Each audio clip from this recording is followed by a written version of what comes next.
Okay, a better relationship with fear.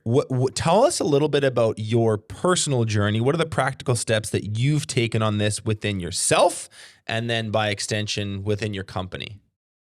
Most of the work I've done with fear has been with my counselor and being aware of it. I think at first I wasn't even aware that I was feeling fear. And so that's a whole process to learn language and learn bodily sensations, because emotions are stored in the body. And to really be able to read that it takes practice. What has the awareness of fear done for me in my business? Well, it really affects the way I show up, because when I used to show up as a leader, unaware and just ruled by or run by fear, my conversations can be more sharp. My motivation can be unclear. And the boundaries I set with people can be wishy-washy because I'm afraid they're going to leave, or I'm afraid I'm not going to get the result I want. So it heavily influences the way I show up. And so now when I'm aware of my fear, I've got to process through that, whatever that means for me in that particular moment. And even sometimes it means just taking a break, like stepping away from the business, going on a walk, doing some anger work, doing some journaling, and coming back with a term used called grounded. When I'm more grounded and not feeling triggered or in the drama of my fear, I can better show up as a leader. What is anger work? It sounds sort of like an out there sort of like woo woo thing, but Yeah. I feel like what is that for you? Are there practical steps? Is there an exercise? Like, how do you? Why is it a part of your self leadership game? By no means am I an expert on this, so I just want to preface by saying that. But for me, I've learned some anger work with my counselor, which can look like, physically exerting myself, whether it's like grabbing a towel and trying to rip it and just really straining and feeling all the anger, feeling all the fear in my body.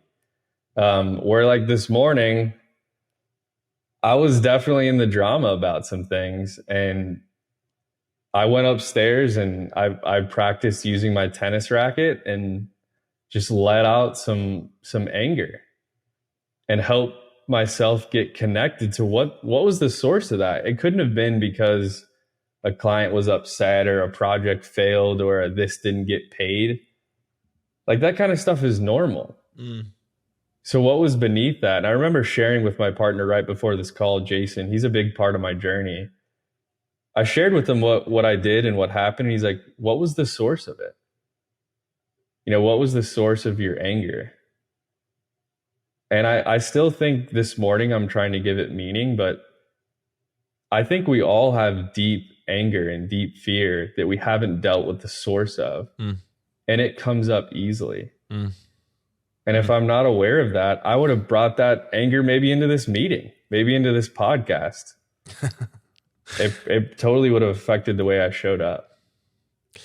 I think of the image, like everyone sort of has this, they've seen a clip on SportsCenter, TSN, or maybe they're a golf watcher, but you see the image of the golfer who's like on the 17th hole and he's not having the best round, and then he three putts, and he goes from, like, how golfers are, they're like quite serene, they got their shirt tucked in, they tip their cap, and then they go from that, and in an instant the putter's like bent and in the lake, and they're like storming off the hole. Like, I mean, that's just a cartoony example, but it's a good visual of like, it's, that anger was there since he teed off on the first round. It was probably there when he was practicing his swings in the morning.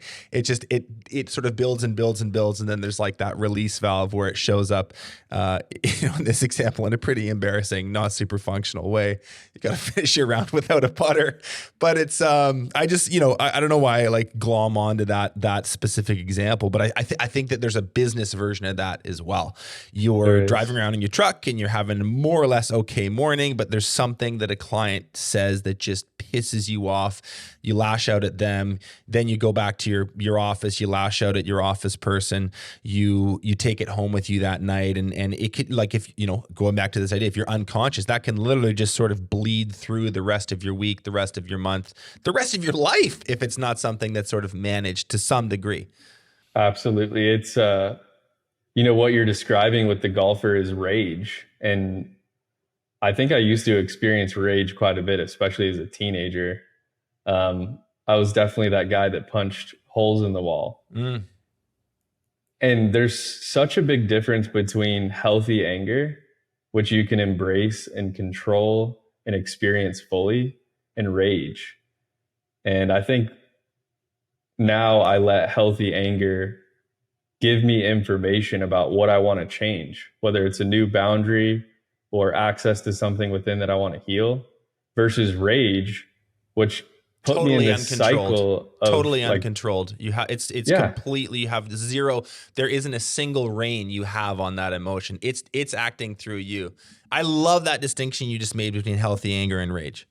It's very important. And when I was experiencing rage in my business, I took it out on one guy in particular. He's my best friend. I grew up with him, and he ended up coming and working for me. And I remember I would become afraid and angry, and I would just lash out in rage.